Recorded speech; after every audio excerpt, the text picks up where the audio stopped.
All right, everyone. Our next talk is from Dr. Sharona Ben-Haim. She is from UC San Diego. And you're ready to go. All yours, doctor. Thank you. Okay, just a question. Are you guys seeing my big screen or my presenter mode screen? The presentation. Are you okay? Are you seeing the actual presentation, or are you seeing this with the notes? No notes. Oh, it's fine. It's okay, great. All right, wonderful. So thank you. Let's take a look here.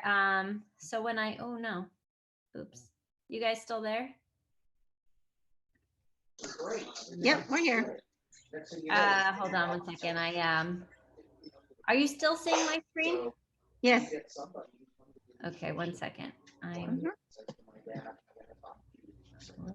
switched up here.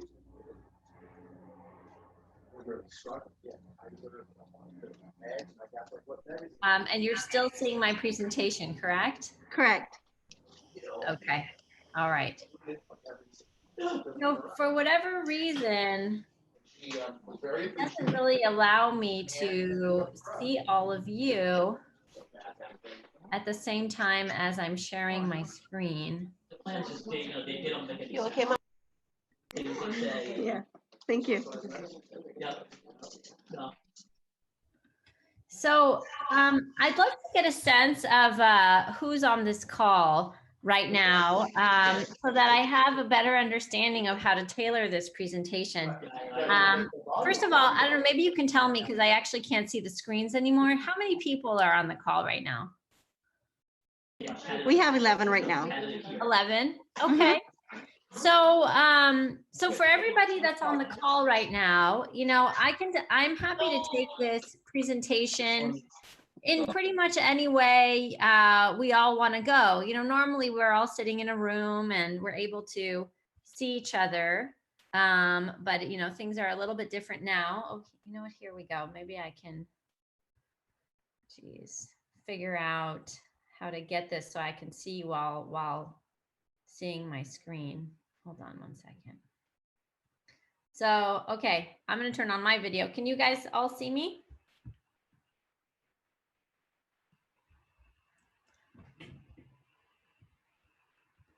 Okay. I'll assume that's a yes. So, so we can take this in any direction that you guys want to go. I have, of course, a formal presentation that I can give.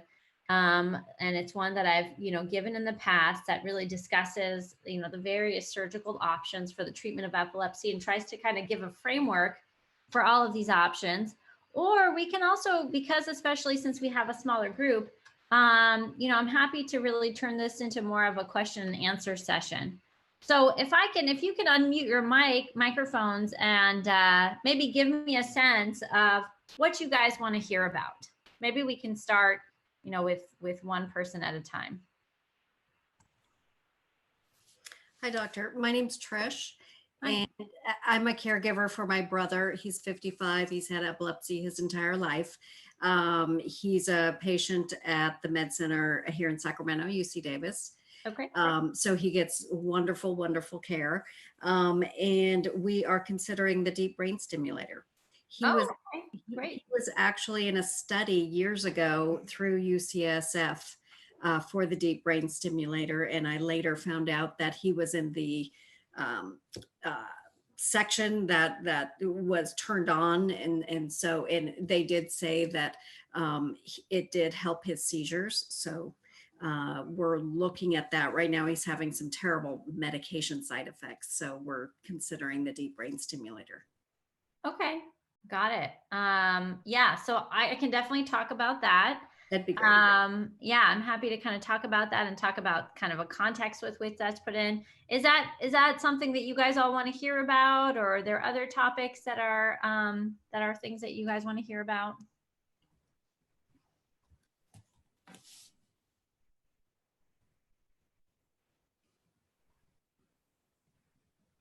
Okay, and I got a chat from Chris that says, what are the percentage of epilepsy surgery success?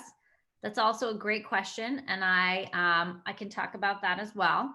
You know, we'll frame that into kind of the bigger picture discussion.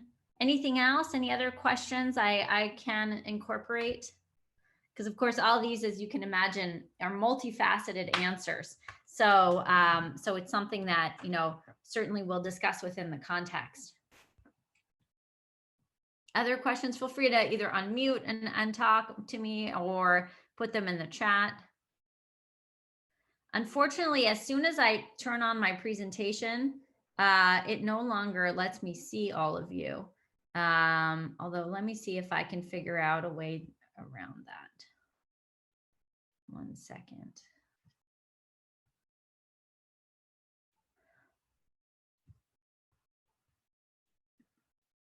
Okay.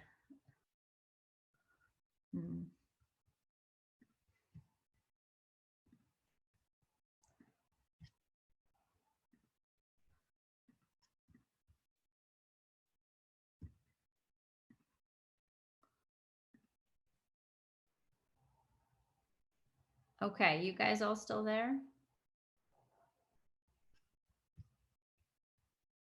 So different from giving these talks normally every year at Disneyland, which is such a happy place and, you know, allows for a lot more personal communication. Okay, so let me go ahead and share my screen. Just note that unfortunately, information on pediatric corpus callosotomy surgery would be appreciated. Okay, that's unfortunately not really as much within my scope, but I can mention that absolutely. So I'm going to go ahead and share my screen. If I can ask one of you to monitor the chat, if somebody has questions, unmute yourself. In fact, there's so few of us that if someone has questions, just unmute yourself and ask, because I won't be able to see the chat anymore as soon as I share my screen again. So let me go ahead and share it. Okay, can you guys all see that? Can someone unmute and just give me the thumbs up that you can see it? Yes, we can see it.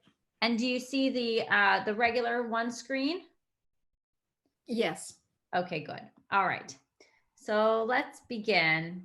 And again, you know, because it's such a small group, please feel free to interrupt me, unmute, ask questions, and I won't be able to see the chat, unfortunately. So you guys are still seeing my main screen, correct?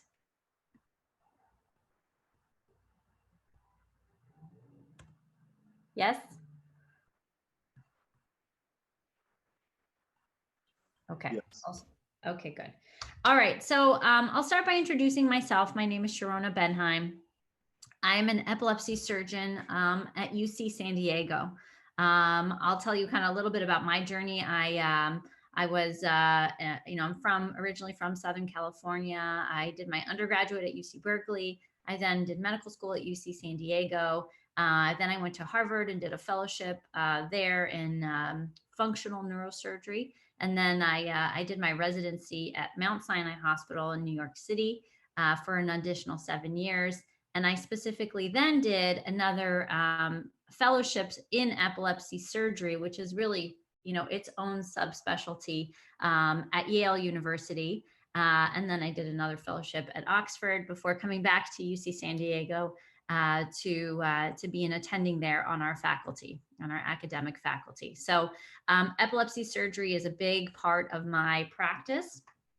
You know, I'm some of the things I'm particularly proud of are introducing some of the newer and more minimally invasive techniques in epilepsy surgery to San Diego. It's nice at this point, you know, I've been giving this talk probably 4 or 5 years in a row now. And it's really nice, you know, when I first started giving this talk, things like laser ablation or deep brain stimulation, you know, hadn't even been approved at that point.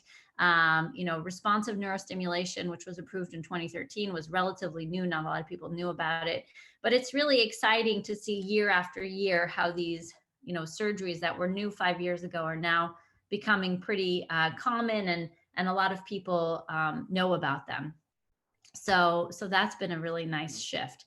So let me kind of just frame, I'll go through this part a little bit more quickly and really address a little bit more of the specific questions here. You know, clearly epilepsy treatment is a balancing act, and the goal here is to increase the control of seizures and decrease side effects from seizures.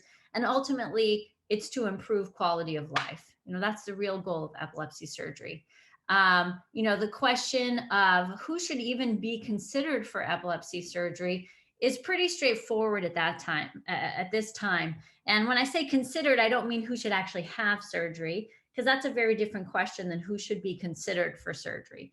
Someone who should be considered for surgery is a person who has drug-resistant epilepsy, and that's really defined in a pretty straightforward manner as someone who's failed to appropriately chosen and administered anti-epileptic drugs. And, you know, that consists approximately 30 to 35% of patients, you know, with epilepsy at this time. And the reason that this slide is important is that a lot of people, you know, not a lot of people, but some people are managed by their primary care physician, you know, for their seizures. They're managed for a decade without, you know, trying continued drugs and never even really find out about the concepts of epilepsy surgery, you know, until 20 years into having refractory epilepsy. So it's really important for patients who do meet the definition of drug resistance, where their seizures are having a negative impact on their quality of life, to consider this as an option.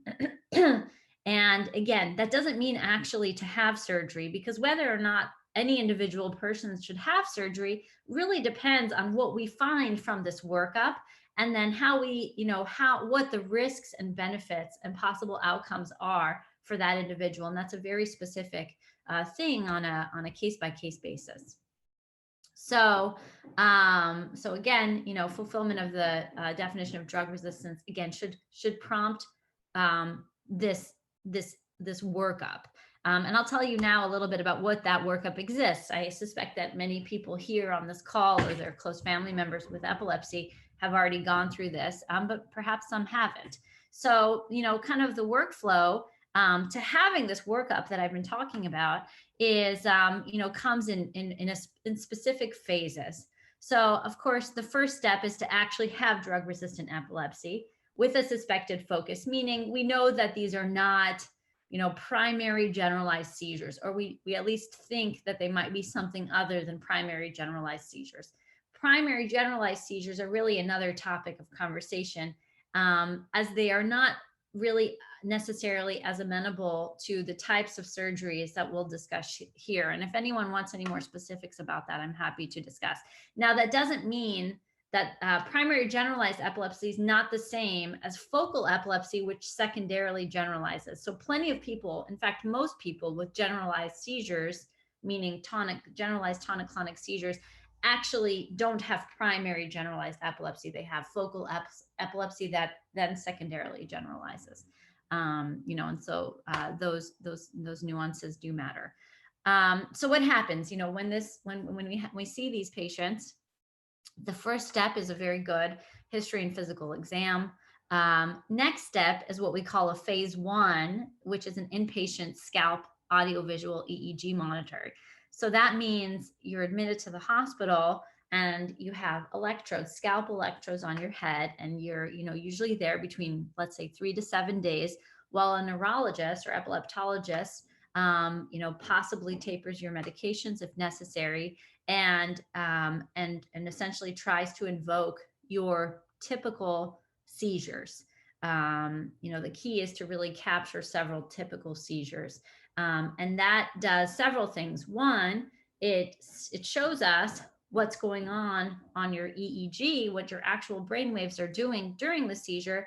It actually also shows us what you do physically during your seizure. You know, for example, because that's actually very important for us in trying to help understand what the seizures are and how they evolve.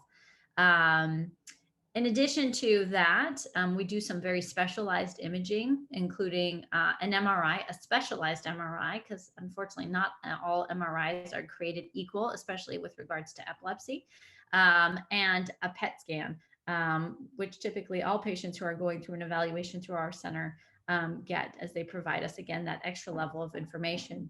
In addition, we do a very comprehensive neuropsychological evaluation that basically tests different functional modalities of the brain, like certain aspects of memory, certain aspects of speech, and subtle findings in those things can help us understand where seizures are coming from. So that's also a very important part of the process. This is, for example, what a PET scan looks like. What we look for is hypometabolism in a certain part of the brain. Here you see it in the right mesial temporal lobe, which is a very common cause, especially a common region for adult onset epilepsy. And so, you know, we look for hypometabolism because that area of the brain generally is not functioning as well as other parts of the brain. In addition to getting these tests, we may then, after looking at those tests, consider other specialized tests, including a magnetoencephalogram. It's a very special type of a study. We have one of these in San Diego. There are only probably, I don't know, a couple dozen in the country. It's a great tool for certain patients. You can see it. This is the example of it on the bottom left. Can you see my cursor, by the way, when I'm pointing at this? Someone can unmute and tell me.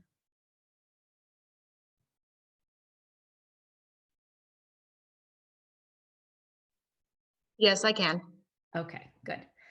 So, so this is an example of a MEG scan, and see these red dots are actually spikes that we can see, you know, based on the combination of EEG, and they gave us very specific spatial precision as to where the spikes are coming from. It's a very exciting tool. And then there are these others, MR SPECT, fMRI, WADA scans if necessary, and ictal SPECTs. So what do we do with all this information? I want to reframe this a little bit, because one thing I didn't mention is, you know, what is the whole goal of this big workup that we're doing? The whole goal of this big workup is to answer a pretty simple question. And that question is, can we find the part of the brain, ideally one part of the brain, or maybe two, where these seizures are coming from? That's actually the goal of the entire workup. We can sometimes find that, and oftentimes can find that, especially in adult patients with adult onset epilepsy. But sometimes we can't. Sometimes seizures are coming from many different parts of the brain, or we just absolutely can't find the region they're coming from. Most of the time, though, we are successful. Now, so that's the whole question we're trying to answer. And the way we answer that question is by getting all of this data. Usually, you know, this whole kind of rigmarole of the phase one of the workup takes at least, you know, 3 or 4 months, as you can imagine, to acquire, including that inpatient video EEG. But once we acquire this workup, we meet as a group, at least at UCSD and in most level 4 epilepsy centers like UCSD. And we meet with a group of specialists that include our epileptologists, our neuroradiologists, our neuropsychologists, and then many others, including research scientists. And we all discuss, usually in the course of 2 hours, you know, 2, maybe 3 patients, meaning each patient takes about an hour to discuss, because that's how long it takes to go through all this data and to come up with a plan. And what we're looking for is concordance in the data.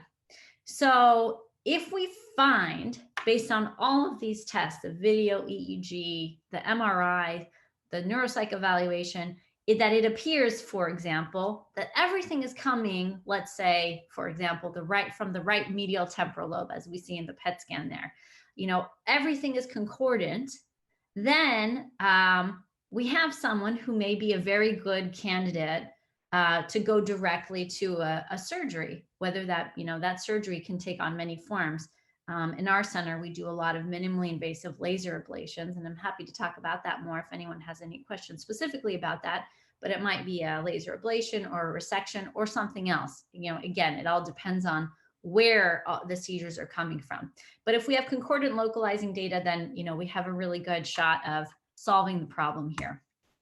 Now, in some patients, unfortunately, we do this whole big workup and we're just lost. We're confused. We have no idea. Seizures are coming from everywhere. We don't think we can pinpoint the spot.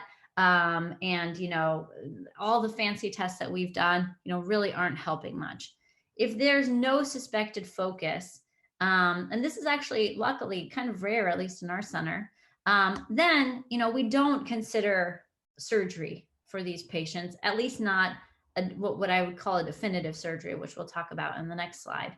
And in those cases, we consider palliative procedures like vagal nerve stimulation, for example. And now we have deep brain stimulation as a tool for this as well. Now, there's a very special case I'd like to talk about. This is something I was particularly passionate about discussing, several years ago when very few people knew about it. But now it's become a lot more common. And that's the situation where we have a good idea about where these seizures are coming from, but we're not sure enough in order to say, yes, we're going to do a resection or an ablation of that region, because perhaps we have two candidate, regions of the brain. Maybe it's the right mesial temporal lobe or the left. They're both active and we're not sure where things are starting versus where they're spreading. Or perhaps we're also concerned about, the frontal lobe. But we have a good sense that, we think we have a good chance of being able to pinpoint this. In that case, we have to do a very specific next test, which is also a surgery, which is called intracranial monitoring. Now, with intracranial monitoring, what we essentially do is another video EEG, the same thing as when you come to the hospital and have scalp electrodes on your head and a video camera to capture those seizures that everyone has already had in phase 1. This time we actually do what we do is take those scalp electrodes and actually implant them. They're not scalp electrodes, of course, they're surgical electrodes, oftentimes stereotactic EEG electrodes, and we actually implant them into the parts of the brain that we think the seizures are coming from, and then do another video EEG study whereby we capture some representative seizures. And this time we have excellent spatial and temporal specificity to tell us, oh yes, it's really coming from the right, or it's really coming from the left, or it's actually coming from both independently. And so just to give you an example, these are the stereo EEG electrodes. They are very thin. They're actually 0.8 millimeters in diameter, so less than 1 millimeter in diameter. So basically kind of like the size of a spaghetti. And the beauty of this is that we can implant them in a very minimally invasive fashion, whereby we just make a tiny, kind of a tiny stab incision in the scalp. We do this, of course, asleep in the operating room. We make a tiny scalp incision. We're able to pass a very small opening through the skull and then pass these down to the target using stereotactic methods. And so, again, this is kind of a revolutionary tool for us, because in the past, the only tools we really had at our disposal were these very large grids. And these grids lie over the surface of the brain. And while they're still extremely useful in certain situations, they do require a pretty large incision and a craniotomy to put over the surface of the brain. Whereas the stereo EEG electrodes can be done in an extremely minimally invasive fashion. And what I mean by that is that after surgery, the person, especially after a week after surgery, most people, wouldn't have noticed that a surgery had ever happened there. That's kind of what we're going for when we say minimally invasive. So that has allowed us to really be a little bit more liberal about who we investigate to see if we can offer them a more definitive surgery. Anyone have any questions about that up until now?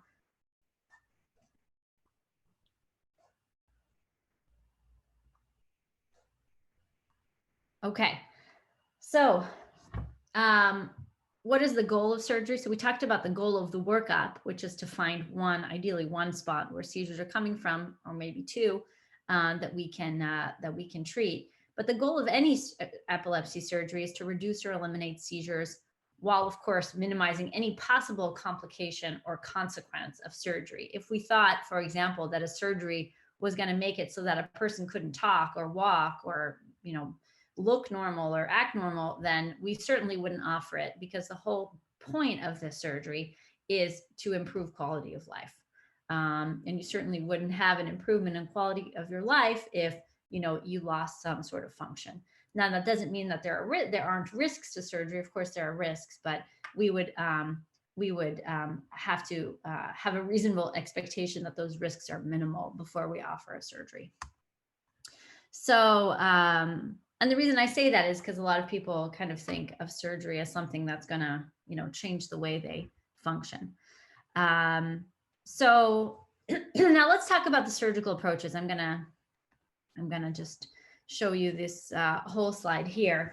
So the way I like to think of the surgical approaches is, on the one hand, on the left here, we have palliative surgeries, and on the right, we have definitive surgeries.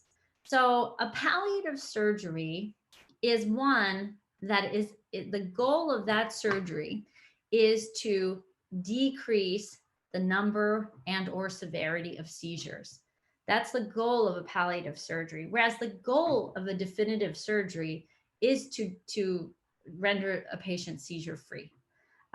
So those are very different goals there.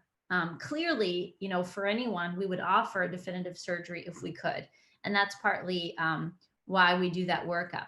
But in some cases, for example, if seizures are not, they don't actually have a focus, or they have many foci, or they do have a focus, but that focus is too, what we call eloquent, it would be too dangerous to intervene, then we consider palliative therapies.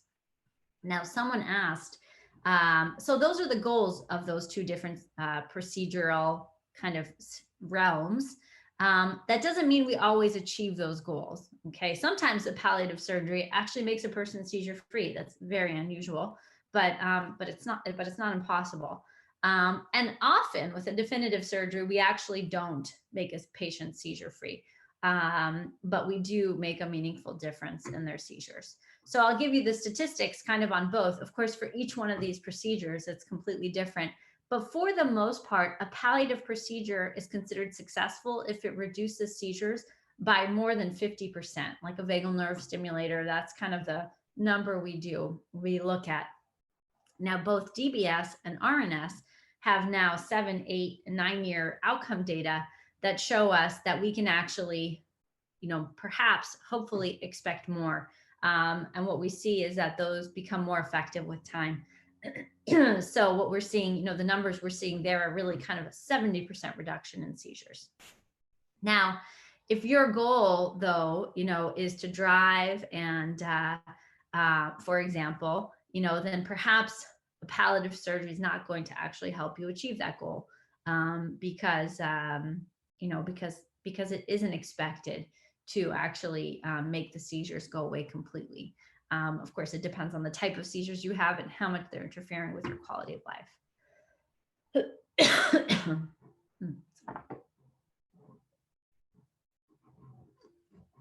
Any questions about that? Please feel free to unmute your microphones and ask.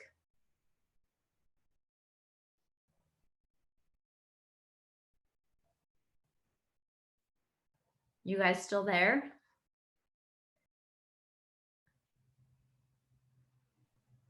Yes, we're still here. Okay. It's always so interesting giving talks on Zoom these days. It's like talking into a void. Okay, so let's talk a little bit about the definitive procedures. There are many, you know, the one, probably the most common one that used to be performed pretty frequently would be a temporal lobectomy, simply because the temporal lobe is the most common source of at least adult onset epilepsy, which is not true for everybody, but true for many people. And then the one that I have highlighted here is MR-guided laser ablation, which is relatively new, now being adopted by most centers. And it's a really nice way to accomplish something similar to a temporal lobectomy or other type of surgery in a more minimally invasive fashion without a craniotomy. So I'll first talk about deep brain stimulation.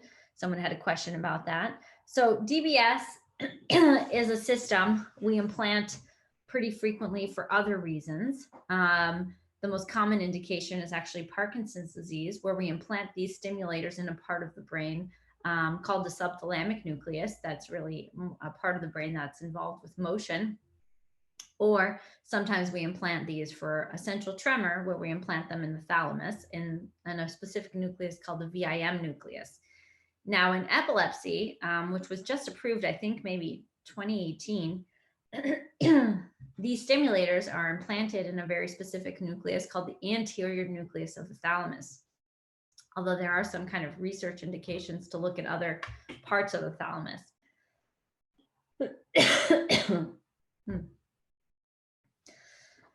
And what this surgery involves is implanting two very thin electrodes. They're 1.3 millimeters in diameter to the specific region of the thalamus, and then running the wire under the skin to a pulse generator, which is essentially a pacemaker that lives under the skin underneath the clavicle that you can see here in this picture. This is the size of the stimulators, just so you have a kind of a sense of how small they are. And this is actually one of my patients where you can see the stimulator itself and how we implant it into that region of the thalamus. This is what it looks like. What are the indications for this? I'll be very honest with you here. DBS has thrown a little bit of a wrench into our algorithm for, when we offer what procedure, which is a pretty straightforward algorithm that we've has evolved over decades. Whether or not, for example, a person should have DBS or VNS is a question, because vagal nerve stimulator, for example, is a much less risky procedure in the sense that we're not going into the brain with the stimulators, we're putting them in the neck. But it may not be as effective. A lot of patients that I've implanted with deep brain stimulation have already failed VNS. However, there are plenty of people implanting DBS as a first line because it's slightly more effective than VNS, or so we think. The data is still being acquired. So, the type of person we would consider for DBS is one where, clearly they meet the definition of drug-resistant epilepsy that we talked about earlier in the talk. Seizures have not been controlled with trials of many anti-epileptic medications. And oftentimes there are the patients that we can't find a focus, or there are multiple regions of the brain that are involved. Those are, generally speaking, the patients we consider for DBS. The Santé trial, which I alluded to a little bit earlier, has actually now even more than a 7-year follow-up, and they saw, at 7 years that seizures decreased by 70%, and they saw significant quality of life improvements in those patients. Can I answer any other specific question about deep brain stimulation? I know someone brought that up a little earlier.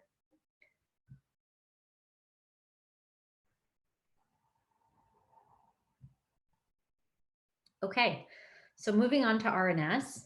RNS is just really a cool device.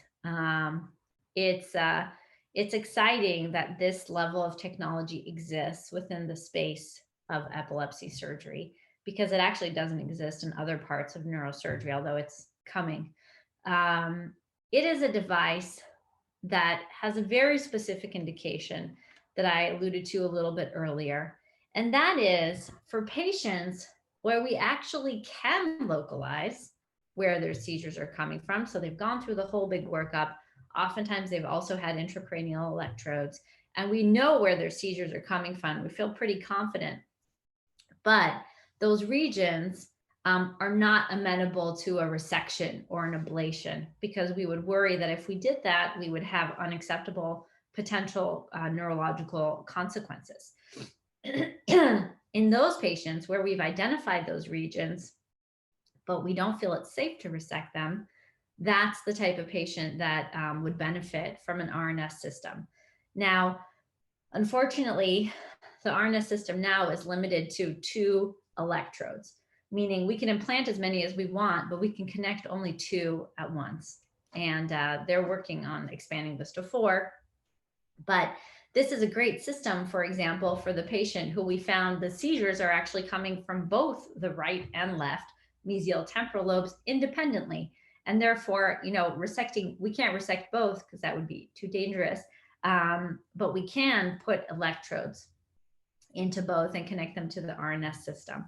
And this is a really interesting device because it is a closed loop responsive neurostimulation system, meaning this device, which is almost like a little computer, It's constantly under the radar monitoring seizure activity in those parts of the brain where we put those electrodes.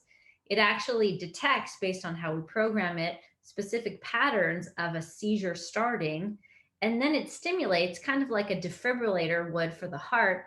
It stimulates when it detects a seizure arising, and by stimulating can abort the seizure. So really, really cool system. It's kind of, this is like an example of the kind of data we can get from the electrodes. And here you can see, you know, even with an untrained eye, you can see that a seizure is starting. This is kind of normal brain activity, and this is a seizure starting, and we can program it to detect this pattern and stimulate when it detects that pattern. And the epileptologist generally does that.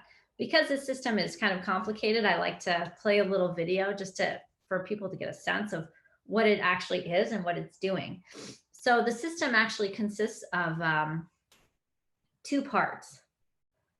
And it says here the world's first and only brain responsive neurostimulation. So it's actually not true at this point, but it was the first. So it consists of 2 parts. Here you can see that their battery is embedded into the skull. And here 2 electrodes have been implanted. The system is constantly, you know, we actually place this battery, it's really more of like a computer, underneath the scalp. We actually recess it into the bone. And the system is essentially constantly monitoring, detecting the activity based on how we program it, and then responding in real time. So just so you can see, and all this is done under the radar, so patients don't actually feel any of this going on. So it's detecting activity and then responding, and then just monitoring constantly, detecting activity again, and then responding with stimulation. It's pretty amazing technology to have at our disposal, which we would like in other realms of neurosurgery where we're implanting stimulators. So it's really awesome that we have this in epilepsy. All right, so moving on. So here we see kind of the numbers of efficacy. Again, you know, as cool as this system is, it's a palliative procedure, meaning we don't actually expect this to render a patient seizure free. We're not actually removing the focus or ablating the focus that's been causing the seizures. We're actually just modulating its activity.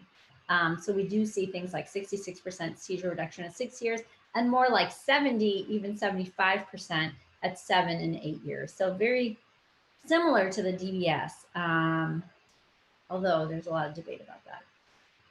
We also, as was our stated goal, our goal is to improve quality of life, and you know, sure enough, in our data, it really does improve quality of life. So the last procedure I'll discuss today is something called MR-guided laser induced thermotherapy, MR-guided lit, or just affectionately known as laser ablation, has many names. And what this is, it's a procedure that uses laser energy to deliver focused heat to ablate a very specific region of tissue. This is also a very high-level procedure that actually we perform while the patient is asleep, intubated, inside of an MRI scanner. So we're doing surgery inside of an MRI, which is also pretty cool advance that, you know, we didn't really have 10 years ago. And the cool thing about this, you know, the advancement in technology here, surprisingly, is actually not the laser, which everyone is always very excited about lasers, but it's really not the laser. It's really actually the MRI sequences that we can run now, which show us relative changes in heat in the brain.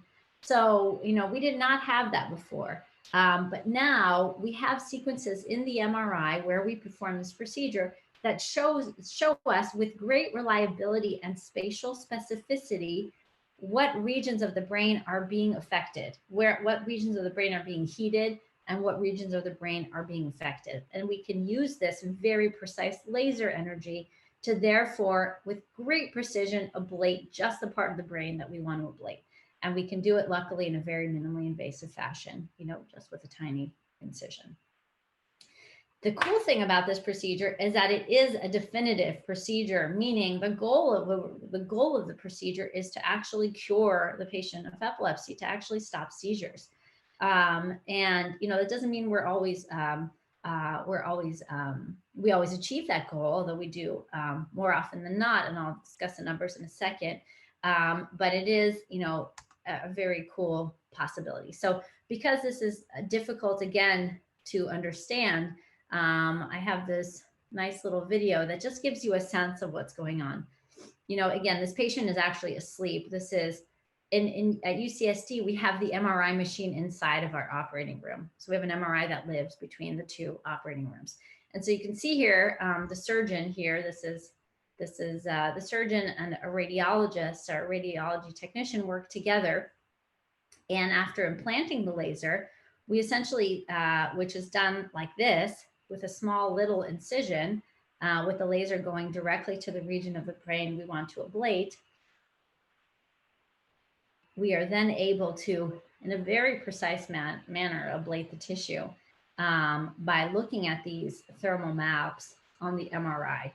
And then we can actually move the laser out in increments of, you know, less than a millimeter within the same trajectory in order to distribute the heat appropriately. So really exciting technology. Now, let's see. So outcomes. This is a more recent analysis. Basically, you know, you can see that most patients, almost every patient that has this procedure gets what we consider worthwhile improvement in their seizures, meaning a substantial reduction. Now, patients who are seizure free after this procedure really range between, you know, 40 and 73, 74%. I am proud to say that our numbers at UCSD are slightly better than this. And these are patients who actually have the seizures located to their medial temporal lobes, which is the most common place that adult onset idiopathic epilepsy is located. And patients without having their seizures localized to that region still attain, you know, 50 to 60% seizure freedom. But again, a significant amount of what we consider worthwhile improvements. The bottom line is, you know, I like to quote patients, you know, that we have something like a 50 to 70% chance of rendering them seizure free. Every patient's completely different depending on what we've seen on their workup. Everyone's epilepsy is different, but usually that number falls between 50 and 70%. Sometimes we can promise even higher, again, depending on what we've seen in the workup. But nearly all of them, even if they're not rendered seizure free, will have a substantial reduction. There's a question a lot of people ask, is laser ablation as good as a temporal lobectomy? It's not as good as a temporal lobectomy, which is a bigger surgery where we make, you know, a large incision. This is the more traditional surgery we've done in the past. And you can compare it to a laser ablation surgery where we make a tiny incision. Here there are 2 stitches. I put in 1, sometimes none, because it's such a small incision. Laser temporal lobectomies still have slightly higher rates of seizure freedom, slightly higher rates of seizure freedom. But as you can imagine, a big open surgical procedure compared to this tiny one, this is one of my patients, is much less invasive with a lot less potential complications. Average length of stay is 1 day in the hospital after a laser ablation procedure. Most patients go home the following morning.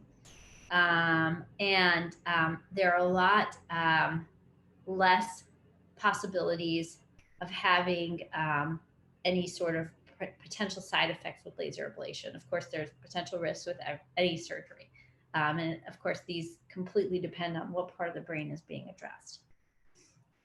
So in summary, it is important for patients who do have medically refractory epilepsy to pursue a workup. It doesn't necessarily mean that they should have a surgery, or it doesn't at all say which surgery they could have. It really all depends on what's found in the workup.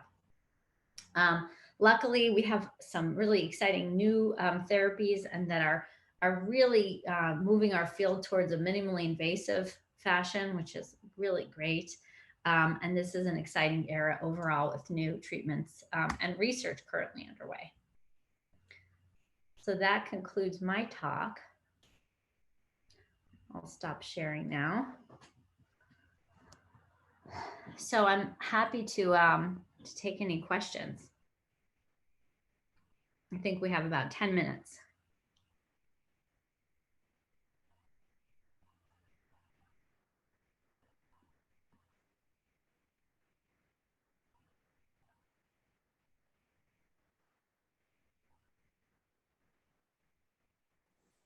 Hi, Doctor. You had said that there are some limitations to the laser ablation. Is that something that would progress into a multi-stage surgery where you do a follow-up care to be able to see if they're still having any seizures, or is that something that just equipment-wise, it's going to need to be improvements in the location of the foci? Yeah, so that's a great question. I think it has a lot of different parts in it that we can sort of try to tease out here. So on the one hand, there's the question of whether or not a person is a candidate for a laser ablation procedure.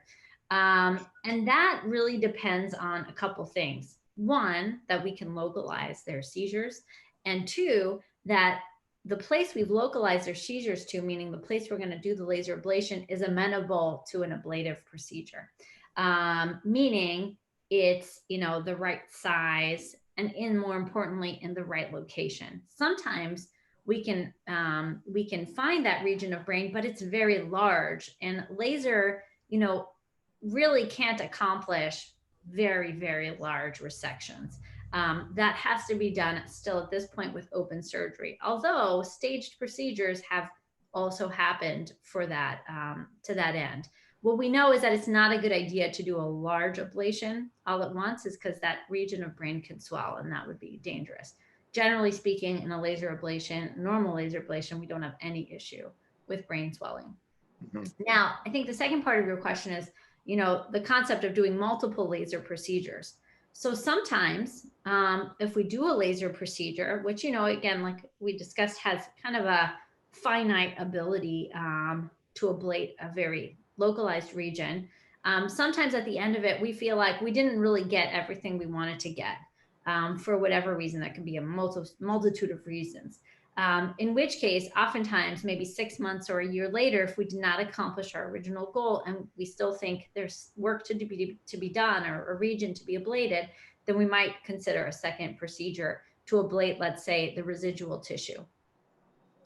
Sometimes, at least in my practice, if I've performed a laser procedure twice and I still haven't gotten the area or the seizures are still remaining, we have to go back to our original hypothesis, which could be wrong here. Perhaps this region of the brain, which we initially localized, in fact, involves a broader network, and we have to rethink our strategy.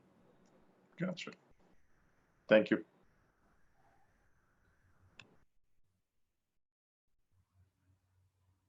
Any other questions?